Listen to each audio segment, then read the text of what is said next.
song. Hi everybody, welcome to the latest episode of Smac Talk. Hello to everyone watching on YouTube, and if you're listening on to Spotify or Apple or any of them places, hello to you as well.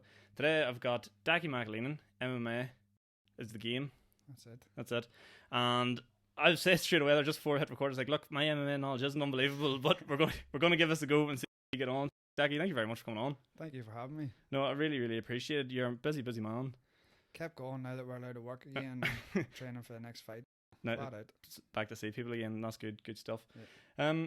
Talk to me. I want to just sort of jump back straight into it for people that maybe don't know exactly what you do or who you are. Just give us a brief synopsis of Decky McAleenan.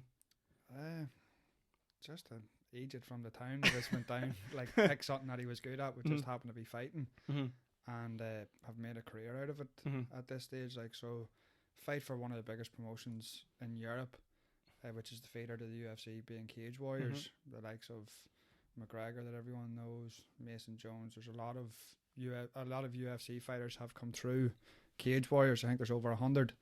So that's the platform that I'm fighting on now. How many fights have you had over there? On Cage Warriors? I've had...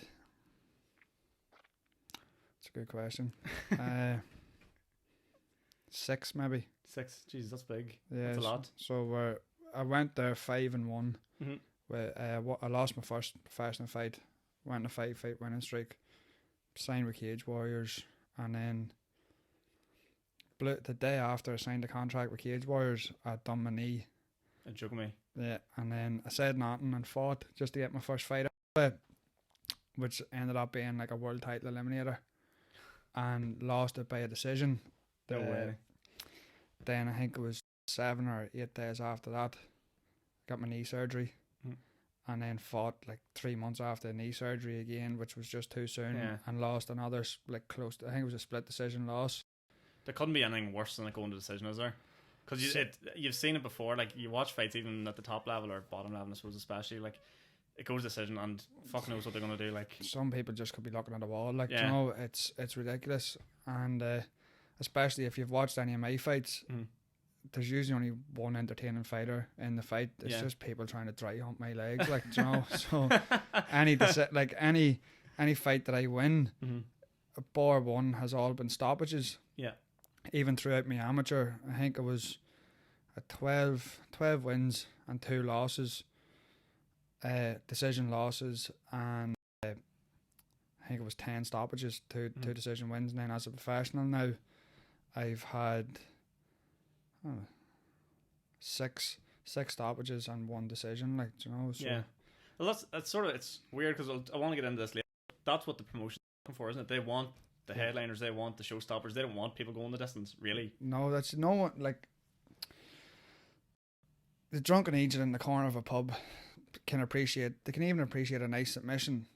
Everyone loves a knockout. Yeah, but nobody cares. Like, no, honestly, no. It's like, bar the fanatics, no one stays up to watch Mayweather fight. Yeah. Born as fuck, but brilliant at what he does. Same, like, no one really cares. If you're not gonna, in MMA, a sport where there's so many ways to finish the fight, no one cares for the person that's just gonna take you down and don't hold you there or try and pin you on the cage and hold you there just to win by points. No one really wants to see that. I've seen that talked about before as well, where people are saying, like, the way it's scored, I'm not going to get in this because I don't know enough about it, but the way it's scored in terms of, like, someone could spend, 3 minutes of a 5-minute round on top of you and not do a whole fucking pile. My last fight, the first round of my last fight was a perfect example. Came out, landed the cleaner shots, didn't get my head hit once, so done a bit of damage, kneed him times in the mouth, a couple of elbows, took him down, boom, 2.5 minutes of the first round, he swept me. So exactly, the rounds are 5 minute longs. At 2.5 minutes, he swept me and got on top of me. For the next 2.5 minutes, I elbowed the top of his head from my back, where he just buried his head and kept his head safe where I was landing the shots. You're being the aggressor even though you're on the bottom. But because he was on top, he hit the sweep and was on top of me, someone then scored it that he won the round down to control. But surely to God, like, if we like switch up the circumstances slightly and my back's on the cage and I'm punching the head of you, surely I'm still winning. Yeah. Just because my back's on the cage. Same way, if my back's on the ground and you have your head down, trying not to get elbowed in the face. You're just getting them on the top of the head and can't do anything. Surely I'm still the one that's winning. Yeah, you're still doing the most damage. Yeah, I'm the one that's trying to hurt someone in the fight. So I always look at the fights at the end of the day as like I have yet to be bar my first fight, first pro fight.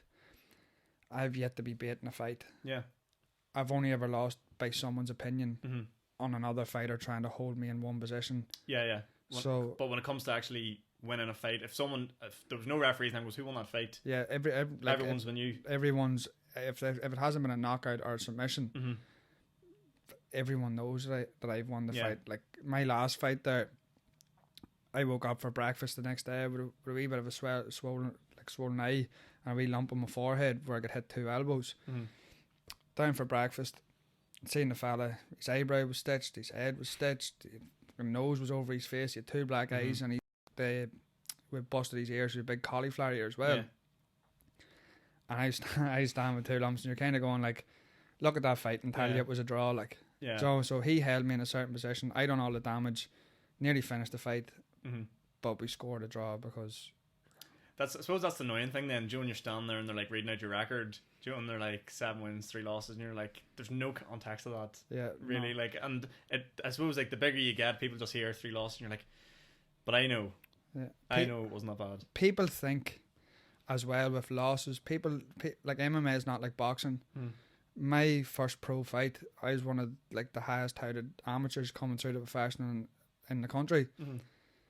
I fought another lad who was one of the highest touted amateurs probably in the world coming through the professional, and we met as our first pro fight.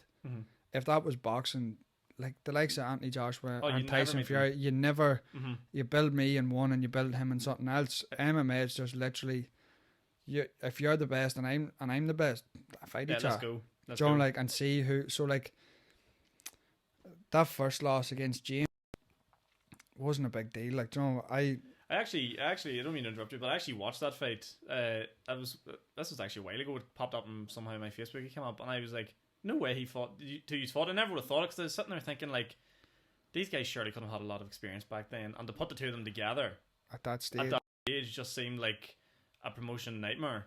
Not a promotioner's dream. Well, in terms of like a promoter, if you had like your Eddie Hearn promoters, and like you milked them for every fucking penny they're worth. No, MMA is not like that. James said something.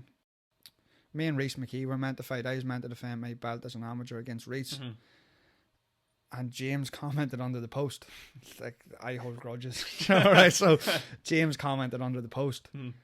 And then I would be pretty sort of old school. Like, I'm 29 now. Whenever I was growing up, Bebo was a thing. But we used to use that. And like, if someone said something bad about John, it was kind of to arrange a fight. John, like if you had if you had something like this isn't MMA or boxing, this is just sort of, if you have a problem with me, say something and we'll meet and we'll sort it out. So that's the way I've been brought up, thinking, like, someone talks shit about you online, you meet them and you have a fight. Like that, and that's that. Someone gets personal with someone, like the insults and stuff that goes on after you fight each other. The next time you see them, you fight again, and the next time you see them, you fight again. So whenever James started talking, I get thick, and I think I told him, shut your mouth for a break, or something along them lines. Not an MMA fight in general. Like, so don't be talking about me. Yeah. And Reese, I can't remember what he laughed it off. He'd be a bit younger than me, so he wouldn't really. It's just, God knows what the thing is like, but he didn't really bite too much. Then as it went on, Reese pulled out of his fight. Reese pulled out of his fight. Reese pulled out of our fight. He was badly injured. James pulled out of his fight, and then I fought James's opponent. Oh, right, okay. So that's kind of like the circle of how like that happened. And then I had I had 2 more fights after that, a 4-man tournament, and then turned pro. Okay. And it was in James's hometown. Oh, you fought him in Strabane? Yeah, well, Derry, just over the road, like. And it was it was up there, and it was a show called Chaos, another show with the likes of McGregor, Boboff, and all fought in it. My name was put in as a 0-0, like someone turning professional, and James was in as a 1-0 professional. He had just fought, so it says we have James here, 100 definitely. Yeah, and he must have said the same thing. The fight like was made in looking no back time. on it, do you not think it was a mistake? Because styles probably back then were probably a lot different. If you were talking about striking and stuff like that back then, or you didn't phase you thought No, like everything happens for a reason. What cost me that fight was a punch landed wrong in the first couple of seconds of the fight. Like even now thinking of it, run that fight 10 times and it goes 10 different ways. Like, you know, at that stage of our careers, so it's just kind of through an overhand, hit the top of his head, and you can see like it shattered my hand. fuck, right, okay. And then that was, I think the fight was towards the end of the first round. Then James finished the fight with a choke. But I'd say from 10 or 15 seconds into that fight, I was fighting with one hand. Yeah. And at the early stage of my career, I wasn't comfortable or confident with my elbows. So down one arm, then you know, that sort of way. And then rushed, he got a takedown, and then was able to capitalise on it. So you can actually, like, I don't mean to be like annoying here, but you can see how much it bothers you, even when you're sitting here thinking about like you actually are fuming. Like it's one of them ones that we'll never run back, and just with the path he's went on, the path I'm going on, I don't think they'll ever cross. Yeah. And for the first while of that, I was like a bitter ex-girlfriend. So I was like, it was brutal. It was killing me. The whole thing of it and the whole build up to it. He like, and just about it, and then we never got a fair fight, and used every excuse under the sun of why I lost and how there's no way he should have beat me in this. And then finally just fucked up and said, like, man up, take it on the chin, accept the fact of what had happened, and it happened for a reason, and just get on with it. And then from that, my career just took off. Then it took me like 16 months or 18 months to get back, because my hand just kept re-breaking and re-breaking. And whenever I got back, I just went in a tear. If like, don't get me wrong, me and James aren't mates, but whatever. You say you respect the fella. Whatever said and done, like, you know. That's that. No, that's fair enough. And then talk to me then about the first victory then. So as you said, you went a bit of a tear then. Like, what was that feeling like? Yeah, it was good. Like, my first victory then, I was taken in to lose on Cage Warriors. Right, okay. Took the fight on about, I'd say, 3 weeks notice. I was actually over in Team Alpha Male in California. It was January time, and I said that if I wasn't fighting by March that year, that was me done with fighting, just because my hand was constantly re-breaking and re-breaking. And I'd said March that year, if I didn't fight, I'm done. No more MMA for me.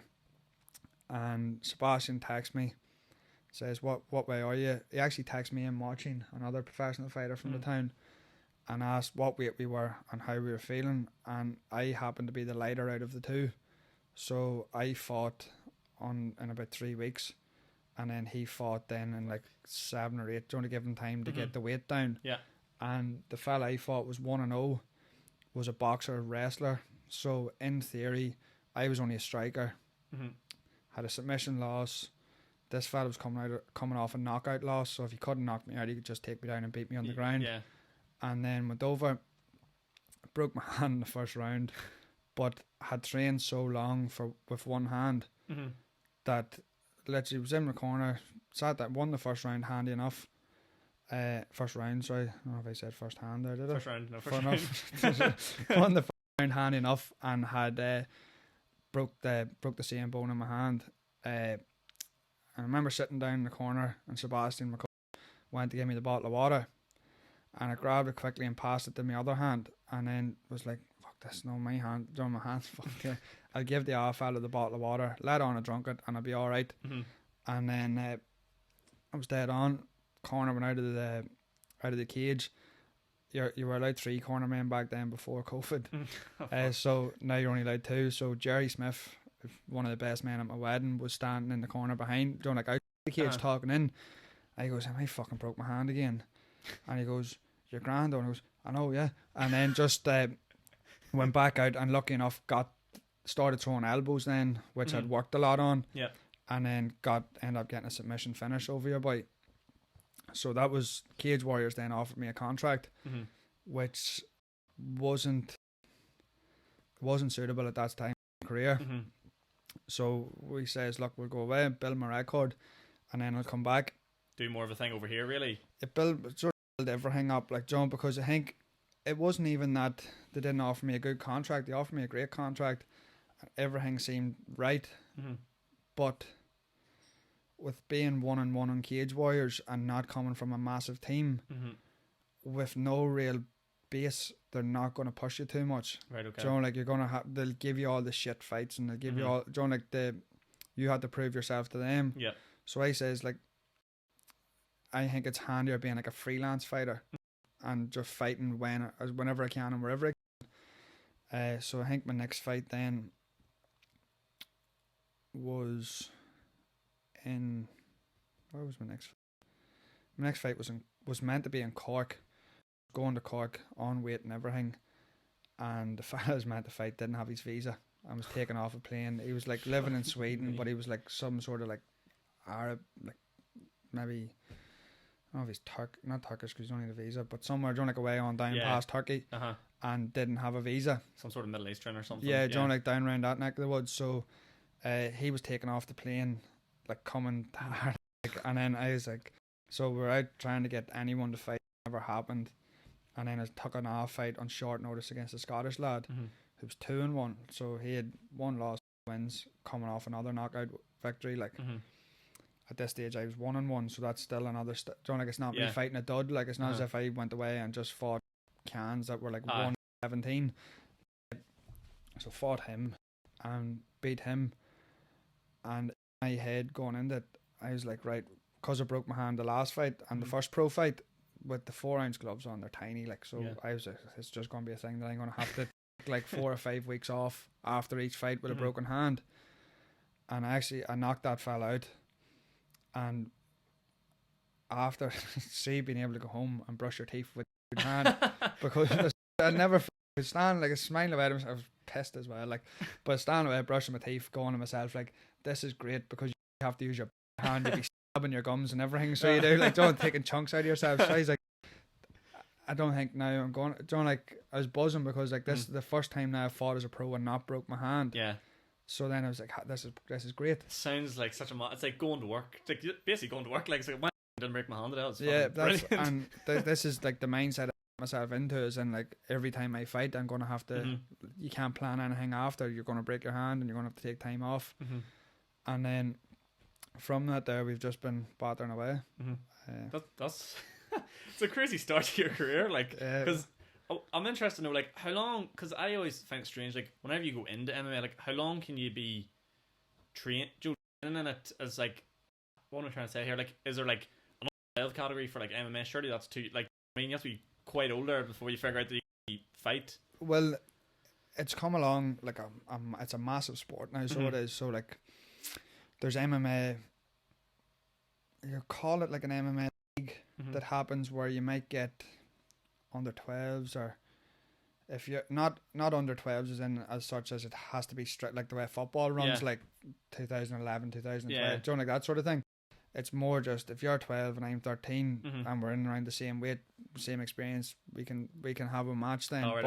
You pad it up, put head guards on, shin guards, don't like, and take out like head shots on the ground, no ground and pound, no knees, no elbows, and make it as safe for as you can. Don't like, so it's like a glorified sparring match for them, like, you know. And but that's now. So let's go back to whenever you sort of first got into it. How does that come about? Because were you just like someone who was in the town? Did you like get in fight to school and you're like, oh, I'm not bad at this, or like how does that come around? Because I'm 23, and even whenever I remember, I heard one fella was doing MMA, and it was like, you know, you're thinking there being like, this fella's not right in the head. Like back that, like, how long ago? We'll say maybe like, if not even 15 years ago, you know, it was still seen as quite a mental thing to do. Yeah, it was. I started off training whenever I was 8. I started off doing karate. My uncle and cousin got me into it, but it wasn't really for me. And then I'd never had a real football. Getting up Saturday morning to go to football wasn't for me. That just was out of the picture altogether.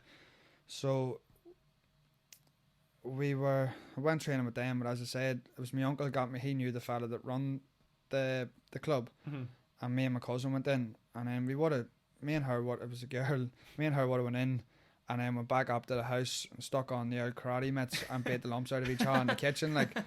But that was the most crack I got out of it compared to the actual classes. Traditional martial arts seem to like attract people in suits, like business people, that can get a black belt without actually.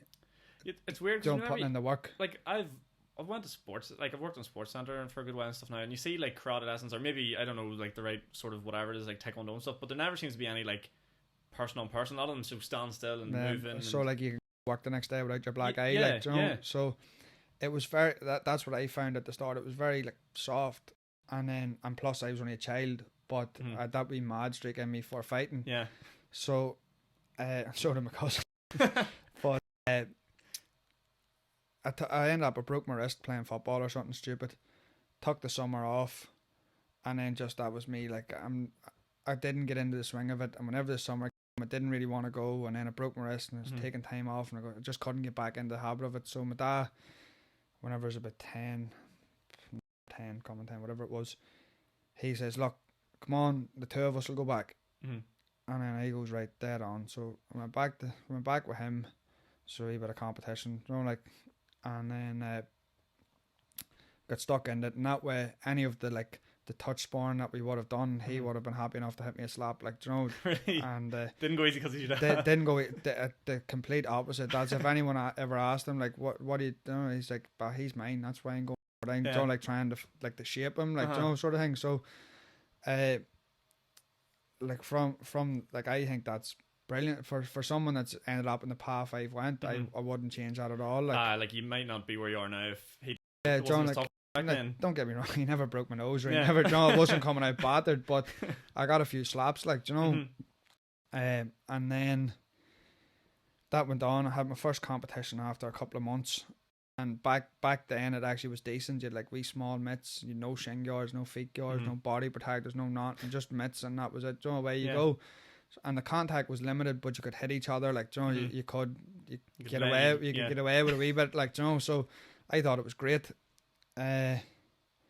First competition, I went in and it was just open. Anyone fights anyone. If you're 12 and you're beneath. If you're 12 and you weren't a black belt, you fought. And if you were a black belt, you fought. Yeah. But I don't think there was any black belts at 12. So I managed to get drawn against a boy who 2 weeks before had came third in the world championship. Fuck me. And it's all point based, and I got well ahead of him on points, and just inexperience. I was trying to finish the fight. If you're 20 points ahead, the fight's over. It doesn't matter if time the fight stopped. And I was rushing, trying to get it. Then he beat me, and I was fuming.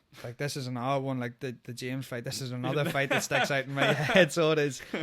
But I went back at 10 or 11 years old, and I busted myself to get to where I needed to be. There was two other fellas in Ireland that could have beat me. That were the top boys at the time, because I was only starting off. It was a boy called Mark Kenny and Mark Carlin. Mark Carlin's dad was the coach. And then Mark Kenny was adopted son to that family, because he had trained so much. Him and the other Mark would be friends. And I think that was the only ever time that one of them beat me in Ireland. That one of them beat me full stop. Whatever happened, they didn't compete in the next All Ireland or whatever, and I won it.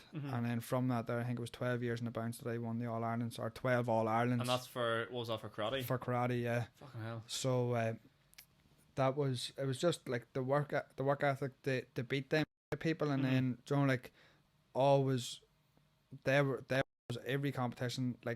Whenever we went abroad, they were my teammates. We it was a 3-man team that we would have fought on, but I took their place in the weight groups because I was the best out of the 3. So they were always trying to chip away, because they're not going to go, oh well, Shadaki's my mate, I'm not going to represent my country because he's doing it. They were always out for my place then. So there was that competition, healthy friendly competition between us is what we needed to push us. And then I went to Japan whenever I was 18 to fight. I was 18 fighting in the World Cup. Runs every 4 years, and I would have been like well up on one of the ones that could have won the competition, like you know. And the cheating and that was the first ever time I went to Japan to do karate to compete, like, and the cheating in that competition was fucking ridiculous. So it was like by far probably the worst I've ever seen in any competition. In what way? As in, like, for people like that were from there, from Japan, or like? So each sorry, I hit that. Japanese for traditional martial arts are brilliant. Like, you seen the size of me coming in here. I was able to make a small, like a lightweight group, but it was over 6 foot. Yeah. So if you're putting me against, let's be stereotypical, a Japanese fighter, I'm going to have a massive advantage because they're so short. So, like, for fighting, the sport of fighting, there's no way they can add up. There's no way they can compete with me, John, because like the physical attributes I have over them. But yet in all, most finals of that competition, you were allowed two from each country into that competition. Most finals were 2 Japanese people in the final. It couldn't be anything more frustrating because it's a world, you know what I mean? The world championship. The world championships, and they're not the best. Like, see, whenever you go to the likes of what would have got into the Olympics called the WKF, World Federation, with no styles of karate, you just go, and it's like the sport of karate. I was over for my style of karate. They don't win nothing. Whenever it comes to like the WKF, the World Karate Federation, whenever it goes to the Olympics, what it would be, Japan don't win anything. Yeah, but they're cleaning up at everything else. Cleaning up every 4 years in Japan at the fucking Japanese World Cup. So, but that does nothing for you in the long run. It doesn't. No, it put me off the sport. And then I came home and said I was doing a bit of boxing with my mate. Well, I was sparring with my mate. I wasn't doing a bit of boxing. Just like Joe, I was doing a bit of sparring with my mate every now and again.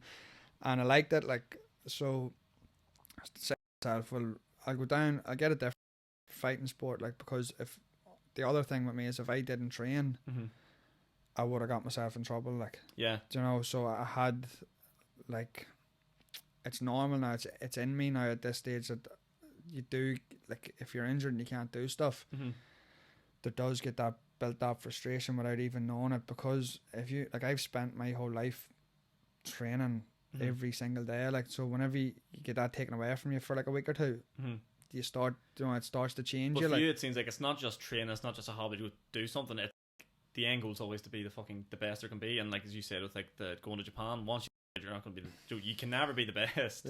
Just based on their fucking cheating scumbagness. You'll just go fuck that. So I tried to find, my way of thinking was then boxing is a sport that you can knock someone out. So forget about points. If you're lying unconscious on the ground, doesn't matter, I win, you lose. Simple. So I was playing with the idea of boxing, and I was also thinking about MMA, but I didn't really know of it in the town thing. So I was playing about with the 2 ideas, and I ended up, as I said, I was 18, so I just went in the piss. And then I was drinking, and then I started working a call centre. And I started working a call centre. I met the same boy, Jerry Smith, and he came in, and his ear was like a chewed finger. It was worse than mine is now. Like, right? I says, "What happened to you?" And he was saying, "I'm doing this Brazilian Jiu-Jitsu. It's what?" And I was like, "Fuck, right. I want to go with you." Like, I'd done karate, done this, I'd done that there and all. And of course, I bumped into people over the years, well, over whatever time, and you had that out drunken Joe. Do this here, and I think you'd be good at it. No, I think Joe, just the drunken shit that you hear every weekend that you go out, like. But that was me at one stage, and then Jerry got me into it, and the first weekend, or the first week that I went training, went out at the weekend and fucking fell on ice and broke my wrist or something stupid. So that put me out for like 6 months. And then I tried to go back to the gym where I trained, and it was never open. And then I'd sort of lost touch with Jerry, just because we only met each other working in a call centre, and then I got sacked. And then when I walked out, I didn't get sacked.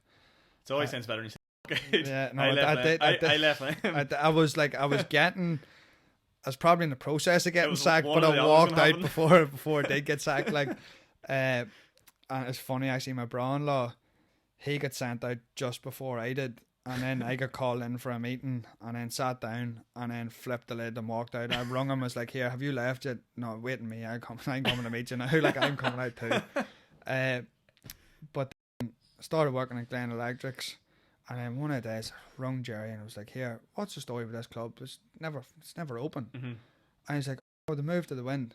And I was like, "Oh, for fuck's sake!" I was up behind Five. I was doing Craig Moore. There was a wee chicken up there. I don't want them coops. I want them huts. Like, I was like, "For fuck's sake!" I've been sitting out there maybe 3 or 4 times, like, waiting for someone to show up and knowing a bit about. And he's like, "No, it's down in the Wind."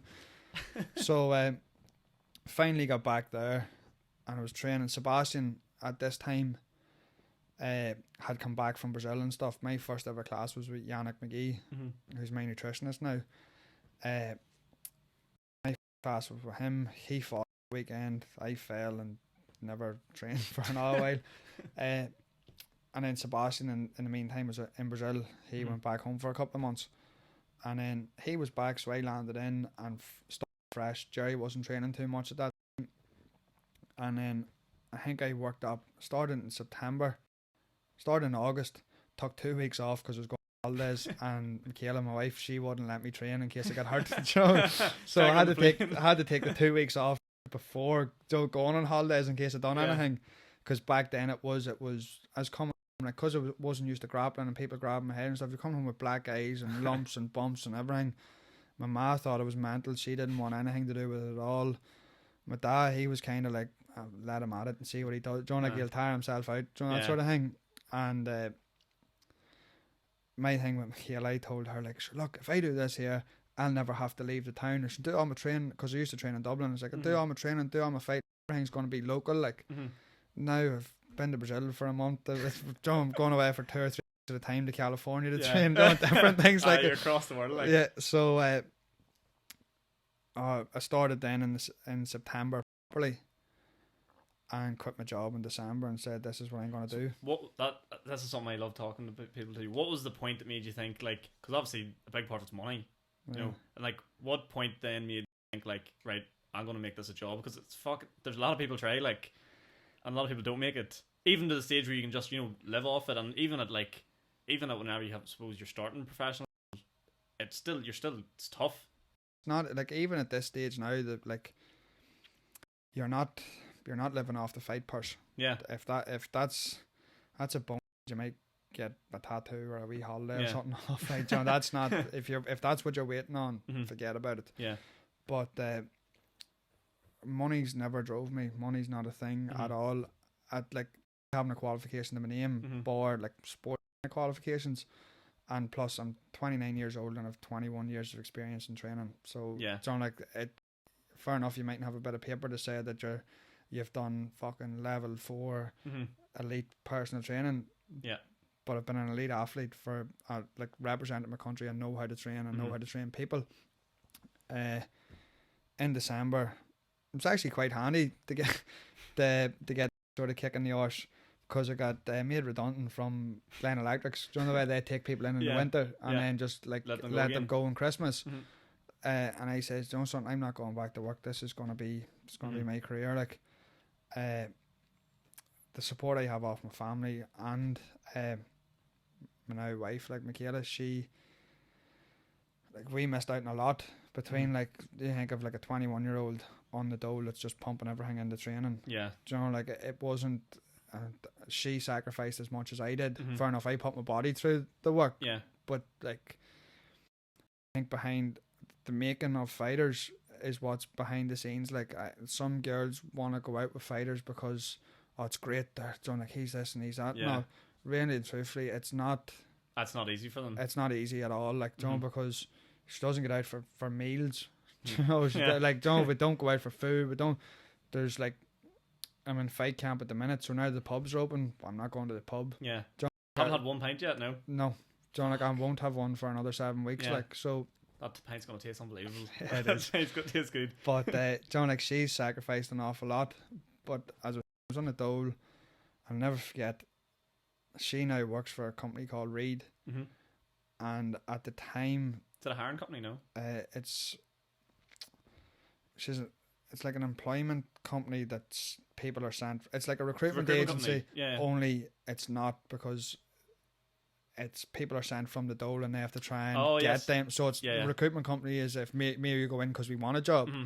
Her company is more a case of the dole send you there. If you don't, if you don't go, you're getting your money cut, sort of thing. So the she can be dealing with the people that actually want to work a lot of the time. So she started working in the place. I think it was Wade. That's what you call it. That I went to. So I sitting there 5 months of training.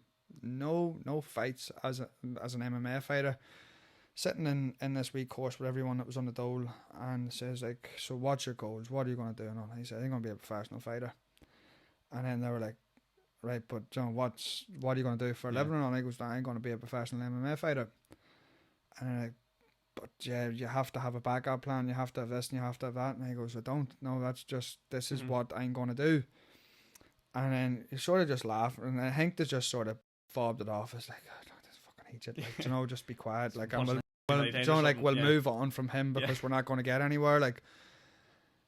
And then it ended up Michaela started working with them. That was the last I ever seen or heard of that company. Then Michaela started working with them, and I was taken in and paid by them to come in and talk to the next people on the course because my career had started to take off. So I had to come down with my belts and everything. No and I was way. like, I fucking told you. Joe, like, I told you. Now you're paying me down for this. Like, and it's one of them things. And don't get me wrong, with the support and backing of my family and everything, I wouldn't have been able to do it without them. And I'm blessed to have the sponsors that I have. Yeah. It's funny because I remember one time on the completely flipped my mind on this. Joe, that like some people give off with a small town mentality. Joe, like, never make it out of here.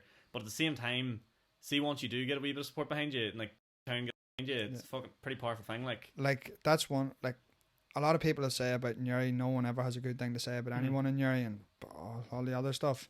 See, anyone that I'm involved with, I have, like, the support I have in this town is ridiculous. Yeah. Like, there's between either whether it's small companies backing me with different things, whether it's sort of bigger companies giving me a couple of pounds, so whatever it is. And if it's not even that, if it's people just buying a ticket to go to my fight. Yeah. Like, I fought in the town twice. I was actually at one of them. Yeah. I was at the leisure centre, the new leisure centre one. Yeah. In there. I was working there and we were like, do you want to stay on? I was like, fuck yeah. I got to stay on for that. But it was at it. It was actually unbelievable night. Yeah, like, that was me and Damien pretty much sold that out. And remember the VIP tables? Yeah. I think the tables were, they were £500 a table. And I think there was 11 of them. No, there's 12 of them, sorry. One of them was sponsored, so there was 11 tables available to buy. I had 10 of them. Fucking hell. That's 5,000 quid, like, you know. So, and along with that, so that was, I had 10 of them with, I think there's 10 tables. Can't remember how many, but I had them 10 tables, and then I think there was about 400. Yeah, 10, sorry, I was working out there. 10 and 10 was 1,000. There's 100 people at tables. And then I think I'd sold like another 300 tickets just about the crowd. And then Damien, it was his last fight. Yeah. So he had sold about the same as well. Fight before that in the Canal Court, ticket 2 weeks out from the fight, and I think I sold like 350, 400. Like, you know, like, and honestly, anyone, there is, don't get me wrong, there's a few paths that I've crossed throughout the years that the bridges are burnt, they don't want to see me do well. Yeah. But 9 times out of 10, if you're talking to someone in the town, they either don't know me or they want me to do well. Yeah. John, it's very, very rare that you... Why would you not want someone to do well? Do you know what I mean? Like you always get those... You always get them people, but like, we're not going to talk with them. But it's like, once you get that... I think at the start, it's hard to get people to buy into it. Like you said, like, I'm going to be fighting, people are like, all right, yeah, I know. Yeah. But once you get that fucking initial wee shove and that step out the door, it's not long coming. No, it does. Like, my first... I think... As an amateur, maybe 6 fights in, it was the first time I took 100 people to one of my fights. I never forget leaving the house and 2 50-seater coaches sitting out the front. And I was like, holy fuck. You're not shitting yourself. I was like, Jesus Christ. And I was like, this is like someone, I remember going in my head because I was picked up then by the coaches and we were leaving at the same time the buses were kind of leaving. And I remember, like, this is something like a football match. Yeah. So like, fair enough. A lot of, like, but I would class them like I wouldn't have that many friends, like, because of what I'm doing. Mm-hmm. It's a very close circle. Do you know, like that? So I was like, no, these are just friends and family. Like, and then it's like that friends and family circle's an awful lot bigger. Like, do you know? And then it's just like, Jesus Christ. And then you're thinking, like, if it's someone in the missus, that's 50 quid they've paid to go and watch me fight. Yeah. Do you know, like, and then you're saying to yourself, like, this is, people are coming 2, 3, 4, 5 tickets, like at 25 quid a pop, 30 quid a pop, £35 a pop, not even an eye just to go and support me, like. Yeah. And then it's like, it's brilliant. Now to the stage, like fighting not abroad, is only over in England, but people, like the last time I fought in London and the crowd was like, I think there was 60 odd people there, like. Fuck. Yeah. Which that's people putting themselves up in hotels, booking flights, getting to the airport, like that's a lot of money just to watch me fight. Like, do you know, it's humble to say like that's 60 people, because some people go like, oh fuck, only had 60 people there, but every single one of them people there, you can tell you appreciate, you know. That's it. Like, it will build at the stage of we're fighting. We're fighting internationally, but as local fighters, if that makes sense. For someone on Cage Warriors to be taken away from their home and sell that kind of tickets is big. Like, yeah, it's good. You know, it's like, as we said, they're developing pros, trying to get them known and get them recognised and whatever else. That getting them people to come down, a lot of people just buy the UFC Fight Pass and watch it. Yeah. Do you know, but to have them people coming with you is else. Like, even I fought in the BT Sports Studio. We were allowed tickets because it was like a small sort of intimate crowd. Like, each fight I was allowed 30 people with them. Yeah. And I remember talking to boys from Belfast that were on the show, and they didn't even have 30 people coming over. So I was sort of going, here, is there any chance I could get an extra 1 or 2? Is there any chance? And then we're talking, and they were like, oh, I've only got like my sister and my girlfriend. Do you know? And then you're going like, this. Do you think that's because they're like from Belfast, or is it the small town mentality like here? I think so. I think like because it couldn't happen, because everyone from here couldn't happen, we ended up putting the Bellinis, put it on in one of the rooms, and Bellini's was full watching the fight, like, and see the buzz, see him again of people on a Friday evening going out of the way to sort of get behind you. It's, as I said, for me, I have nothing bad to say about this place. Like, no, the amount of people, and a lot of people I've had on, even like there's Dan giving me the flag behind me and all. The Phantom's one where there's a Poland flag behind me. He was like, what the fuck's a Poland flag doing here? No, the Ireland one will be up soon, don't worry. But like everyone I've met, and I've like more people coming on from Uri, like everyone's fucking good hearted, like, and the amount of people that run their mouth going like, you're or this, that, and the other. If you don't like it, get the fuck out. Because there's a lot of good people here. Like, I would say a lot of them people that have bad things to say about Newry are the ones that are sitting off their heads at the weekends. Yeah, definitely. You know, like, I think if you look round the circle that sort of I'm in at the minute, there's nothing but people, like, you know, and even like the likes of, we've branched out from our gym, like in the win in Newry. We're up with Mickey Smith, you know, like, and the likes of like a town like this, we've got like myself fighting on like the European sort of coming to be the world stage. Mickey's represent the country with CrossFit. Yeah, so you've got wee Mickey Fox down the road there. He's going massive at the minute. He has he's what, 34, 35 now, and he's just got another Irish Fest. They're running like a triathlete or an ultra. Or something stupid, like, what is that, like 90 miles or 100 miles or something? Something ridiculous. But like, that's sort of now between, like, it was a small group of driven people. Like the fella I looked up to a lot coming, like, whenever I started was Damien Rooney, because he was like the only professional fighter in the town. And then there was like the likes of Yannick and everything, but they had sort of died off and sort of like started to get a career and whatever else. But then I was like Damien's shadow pretty much. I would have went in first thing in the morning because I wasn't working. Would have went in. If Damien was doing strength conditioning, done it with him. If Sebastian was doing strength conditioning, done that with him. If Sebastian was taking a PT, I would be the dummy that got thrown about the place, just so that I could pick something. If something else needed done, Do you think the likes of like Damien, if you've never met them or seen them doing it, of like sort of, you know, how far can I take this, or can I actually do this, or like it's important to have that sort of role model? It is, like, it's great to see him, because then whenever I went to Cage Warriors, see what happened. Damien was, he took a couple of fights that weren't great for his career at that time, kind of like what we were talking about my first pro fight. Yeah. He wanted the best, toughest opponents, and once or twice the fight didn't go his way. But whenever he was on the go, I don't even think the UFC had the bantamweight division. Do you know? So then it was only like towards the end, then it was like WEC. I think Damien had a contract or something with them, and what happened, he took a different fight and then lost. That contract fell through, or you know, something. Yeah. But like, before McGregor, Damien was probably going to be the first. He's going to be the man, like. Yeah, he was going to be the one to get there, like, and that's the same. Whenever Paddy Holohan beat him, that was like, holy fuck, Paddy just Damien Rooney. Yeah. And it was a look. Damien threw an overhand, got caught with a body kick on the chin. Yeah.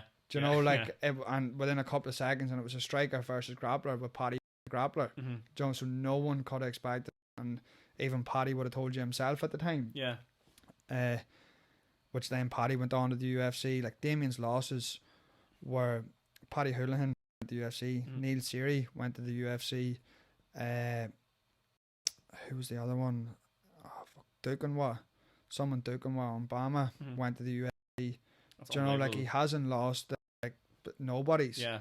So with him there, having him there, and creating that path for like me to be so friendly now with my managers and the Cage Warriors crew was through Damien. That was where that connection came from.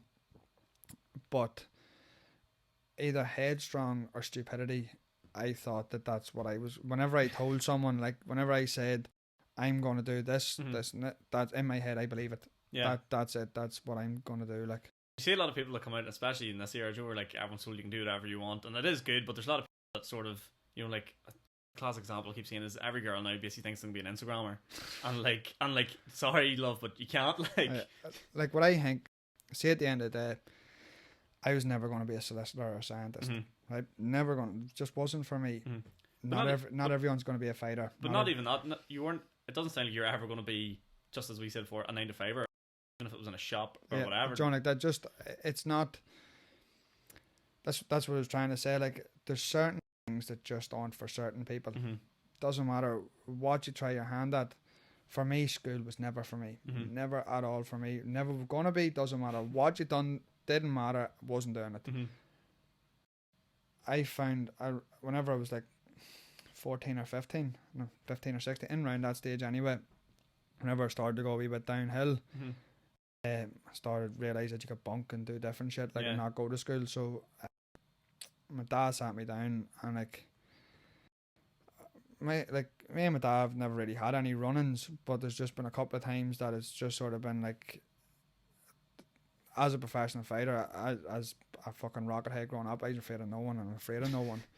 Bar him now still. Yeah. So like, if he flips the lid, that's it. That's the one person that I'd be like, that I'll back away from. Yeah. So whether it's respect, doesn't matter what it is. There's just one person that will not go head to head.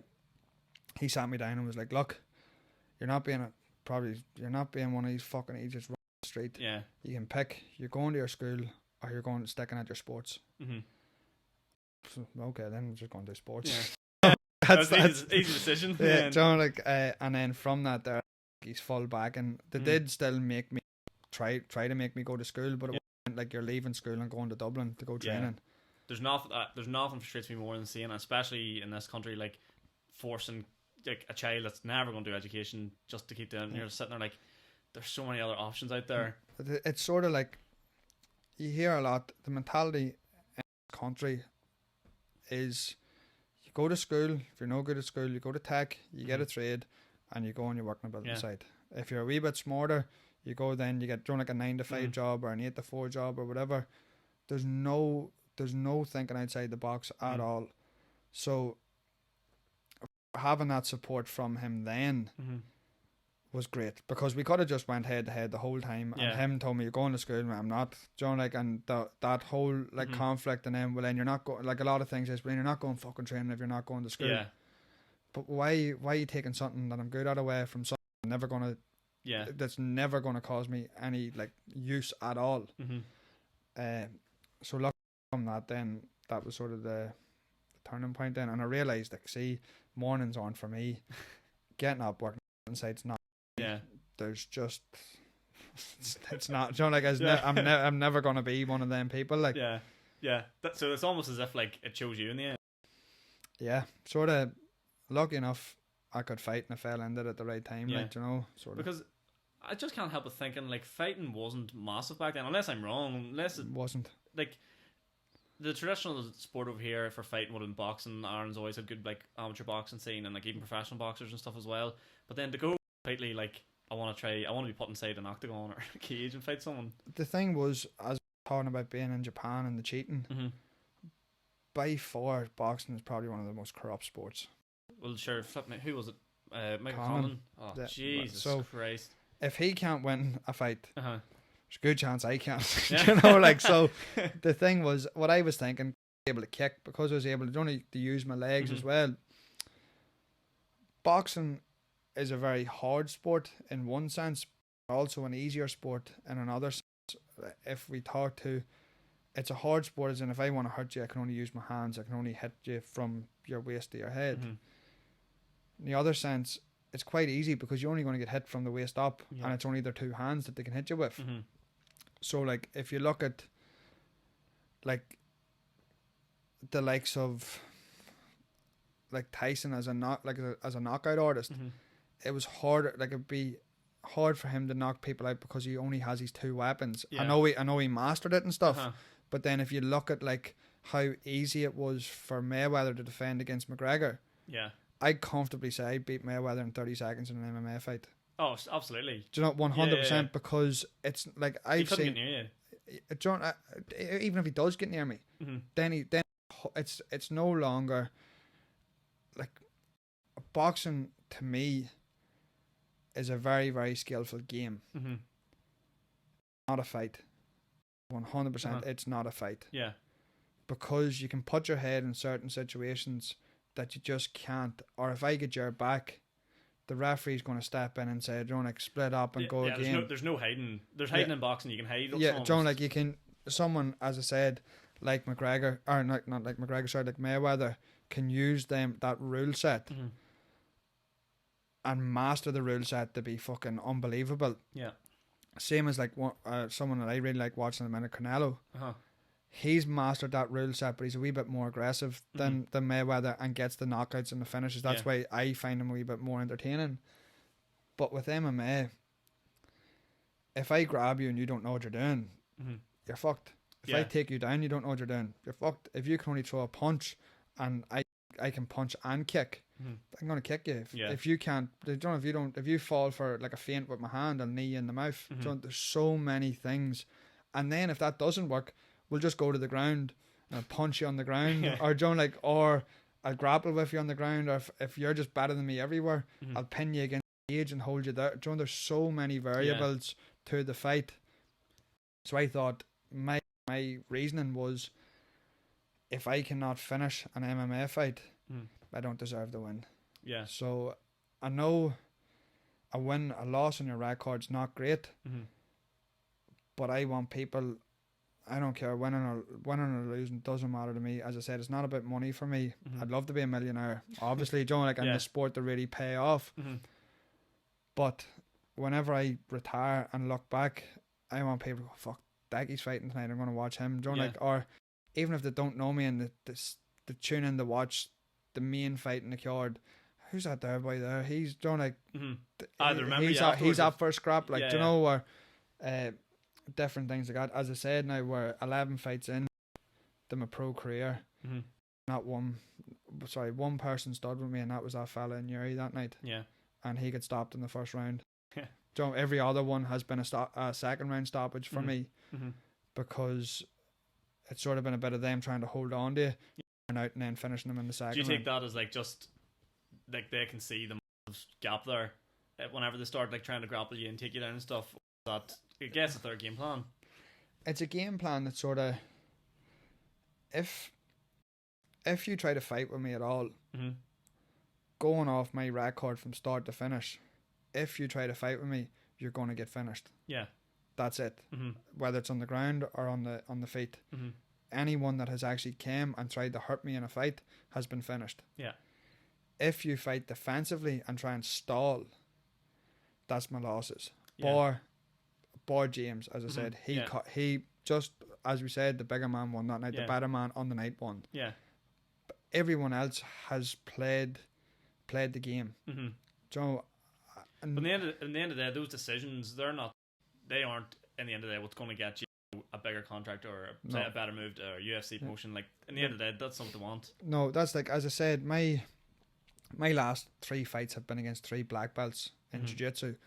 People think my ground game is where to beat me and stuff. It's not. Like I've been in Brazil for near 2 months training. Like, you know, overall, I've one of the best jiu-jitsu black belts.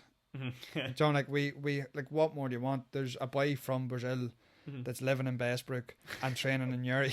You know, he's a black belt in judo and he's a black belt in jiu-jitsu. You've got all the you've got everything you need right there. Like. So that's exactly, and he's not just some dud that is doing like body's belt somewhere. I've seen Sebastian going with boys that are like 120 kilos and black belts in jiu-jitsu, and like just playing, like, Joe, doing what he does against me to them.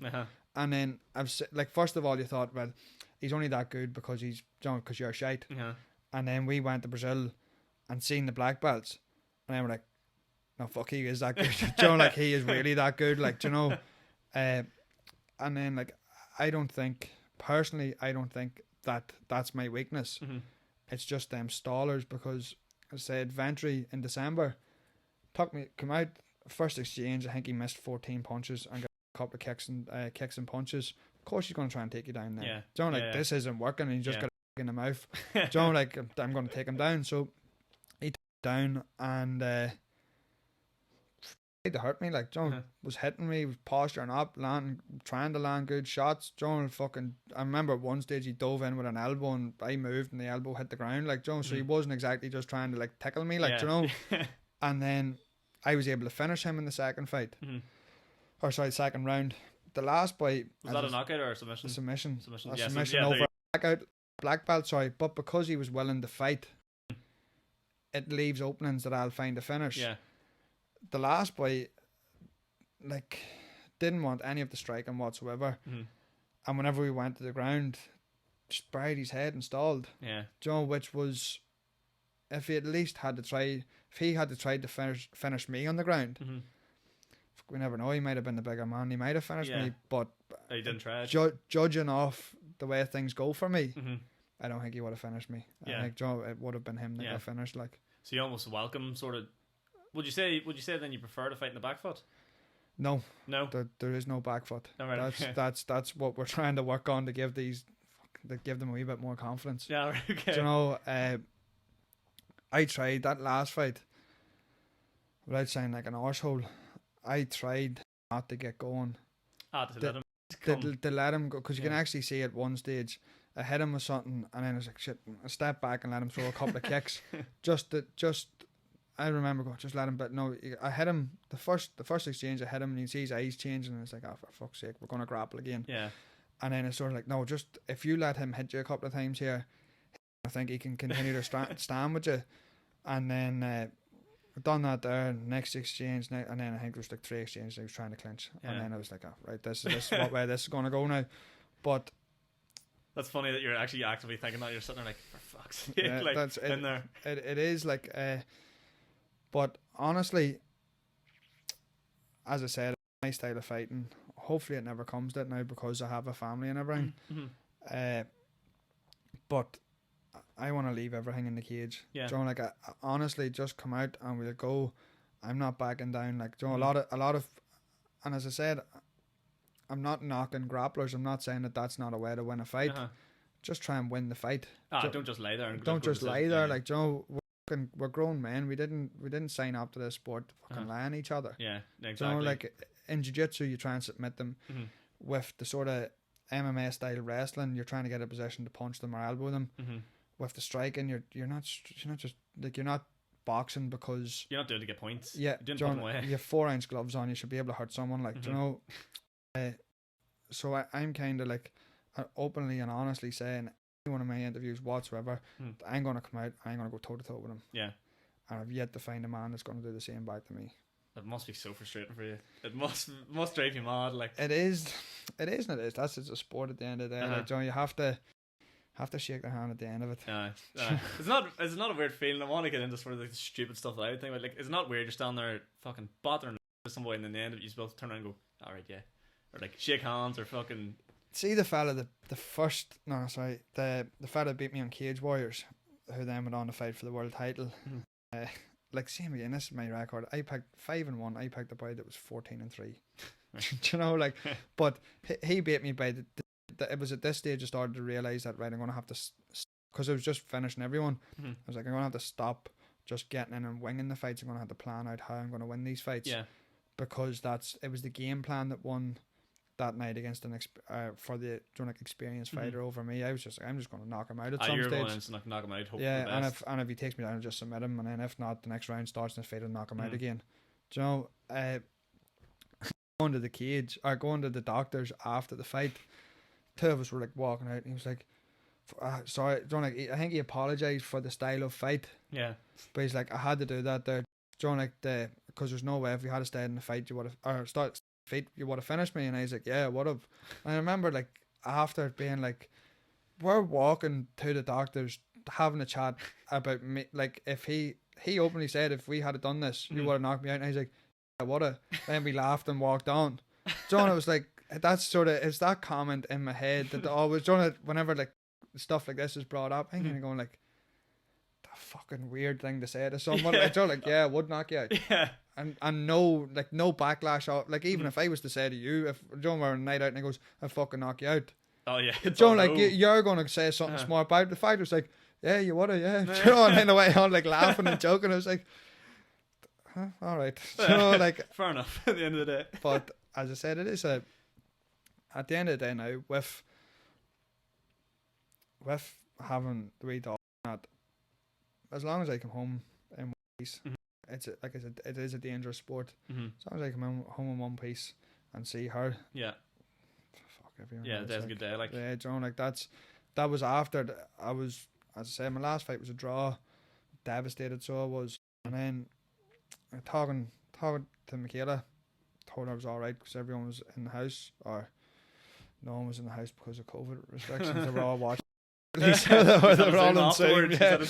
Yeah. So they were. I got told to them and says, "Look, I'm dead on, 100%. There's nothing wrong with me. I'm still out of the doctors. Everything's signed off."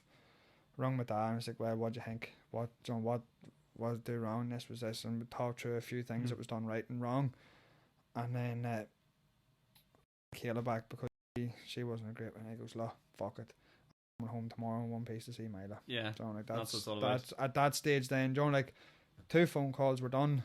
Where now my family know I'm okay. Fuck it, let's just get home and see my daughter. Yeah. No, that's nice, and like it must have changed everything for you, Joe, having the daughter there in the end. Like, it just changes your entire perspective. It's weird because see, the first fight I had while Myla was here, whenever Michaela was pregnant, and I fought twice on me because there wasn't an actual baby here. Yeah. John, so it was kind of like, this thing's coming. We don't really know what's happening, and that sort of way. But the first fight that we had with Myla was against Vent, who, I don't know if you know anything about him. He fought a boy called Dylan Took, who's like one of the top boys at the time. This is why I was weird. He had like really built his record high, and then had fought Fentry, and these boys were like miles ahead of me at the time. And Took strike to be through the roof. This is what he's known for, like. And them went out, and Ventry beat the shit out of him in the first round. End up knocked. I don't think Dylan's been the same from that fight. Fuck. Like he's never had the same performances after, and his chin has gone. It's something that I don't think you recover from, John. Like if you don't recover your brain properly, it's not like your hand. Where John, like you get it. Once your brain goes, it goes. That's it. You don't get a second chance. I think his brain, his chin has went from that Ventry fight, and as I said, 2 front teeth knocked out. Fucking hell. And how the fight wasn't stopped, I don't know. And fair folks to Dylan for keeping going. Yeah. Ended up Ventry punched himself out in the second round. Dylan choked him. No way. So I was expecting, fuck now, the boy it's gonna, and he can throw bombs like, and he's not afraid to fight a striker like, and he struck a boy who technically on paper some might think is better than me. Yeah. So it's like he's gonna have no problem whatsoever with coming forward and winging bombs. And then Paddy Pimblett, and a boy from the town put up something stupid on Twitter saying how if he stands with me I'll knock him out. And then Paddy Pimblett put up there's no chance with Ventry's power. And then the bet money and everything on it. And then the fight got cancelled because fucking their team tested positive in September. So then it was pushed back to December. The boys were saying, is this bet still standing and whatever else. Dead come out first bit of, and like that was what was scary about that fight. This is the one I'm gonna get carried out on my shield. So this is the one I'm gonna go out on my shield. If I don't win this fight it's gonna be bad. Like, yeah. And it wasn't. Yeah. John, like, it ended up in the grappling match, like he had a busted nose. Yeah. So do you know, like there was not John, like nothing. I was like, this is the fight that's gonna can show everyone that I have a chin and show everyone that what you can do in a fight. And it didn't. And then the next fella that it was offered, Kieran, I was like, they were talking about him being it, and I was like, it's not. Do you ever get offered fights and think like, oh God, don't, like, not that I don't want to fight him because like I think he's better, but just like you want a better opponent, or? Yeah, you do get, like, with Cage Warriors, you are always kind of fighting the better people. Watching Kieran's last fight before he fought me, I sort of knew that it wasn't going to be. You know, it was one of them things that I don't think. I didn't think it was going to stay standing. Like, the downside to it was I tore my hamstring, fucking like 6 weeks out from the fight, maybe 7 weeks out from the fight. So grappling and wrestling and fucking kicking and everything was out the window for a while. Like, but so I didn't get to work as much on jiu-jitsu as I should have or could have due to that hamstring tear. Like, but after, I was back to sort of rambling there, back to the first bit with Ventry, that was the fight that I was like, with thank fuck I get through. You know, like, that was just thank God. And then I was like, no, dead on, 100%, fucking getting home, everything's perfect. And then from that there, it's like, you have to be careful, you know, because you're going to do everything in your power. It's going to sound stupid because you never don't do everything in your power not to win, but you have to, like, I've always said, I don't take damage in fights, and I always said before I had kids, it's down to the fact that I want to talk to my children whenever I'm like 50 or 60 and be able to string a sentence together. I don't want to be a fucking vegetable. So going into that like danger fight and coming out of it all right, I'm like, right, well, so like, you've proven it to yourself now. I've proven it now that I'm gonna be sweet, like, you know. Fuck, that must be so like, would you there like before your fight, would it dawn on you be pretty fucking nervous? Can you imagine? Or is are you like Joe race mode, like to go? Yeah, it's time to go. Do you know that sort of way? Like, as I say, fighting's normal now. As normal so as normal as it can be. Like, you know, at this stage now, I've fucking fought in empty halls. Like, you know, I can't get any more. They can't. I don't think they can put me anywhere else that's gonna be. Yeah. I don't think there's anything else they can sort of throw at me now. But I said I've probably 25, 26 MMA fights, couple of boxing, couple of K1, God knows how many karate. Yeah, I've noticed you're not a big shit talker. As in, like, you don't seem to call boys out or I'm gonna beat the fuck out of you and do that and the other. No, not fussed. Back to what I said. If it comes down to me talking shit, it's not an MMA fight I want. Right, okay, yeah. That's not, like, if it comes down to where you see me solely going after someone, it's past a sport. Yeah, it's past that I want to be jumping the cage, like. There's one that I want to stand in your face, like, you know, that's not, it's not a, oh, we'll get in and we'll we'll big this fight up, and then we'll fucking shake hands after and it'll be dead on. Like, but shake my hand and stick my head. Yeah. Do you know, like, there's that's why, as I said, the only thing I'm used to growing up, talk shit. It's to start a fight. Yeah. So let you fight and do the talk. Yeah. Do you know, like, just show up and fight, and then people try to win the storylines and win that there. I can look like an idiot sometimes. Like, I don't really care. If you think staring at me is going to intimidate me, forget about it. Like, John, same thing. If you think talking shit's going to intimidate me, it's not. You're going to have to spend at least 15 minutes in a cage with me. Yeah. And it's not, John, like, it doesn't matter what you've done. If you haven't, like, if you don't talk, we'll shake hands after. If you do talk, fuck you, it's still on. Like, yeah. Oh, yeah. But it wouldn't get in your head anyway if they start talking. Just no, that is what it is. As Like, I said, whenever I see you, we'll fight. Yeah. Doesn't matter if it's, as I said, you have to be, like, you obviously don't want to go and headbutt someone at the weigh-ins, like, because then the fight's not going to happen, you're not going to get paid. But if you think you're going to talk, like, same thing, hands behind my back, chin in the air, take your swing. Don't like, that's, as I said, fighting does not faze me. Yeah. So, if you want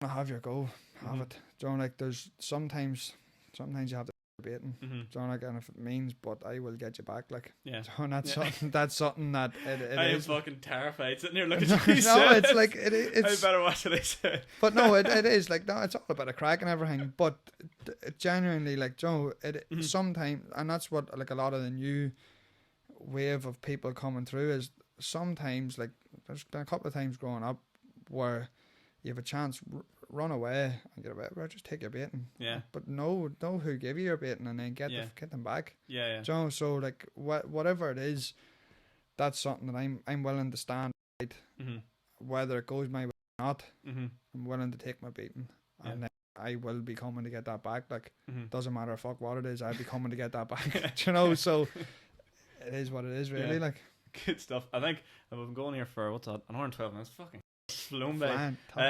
We'll start wrapping up. So I guess for the future, focus on the future.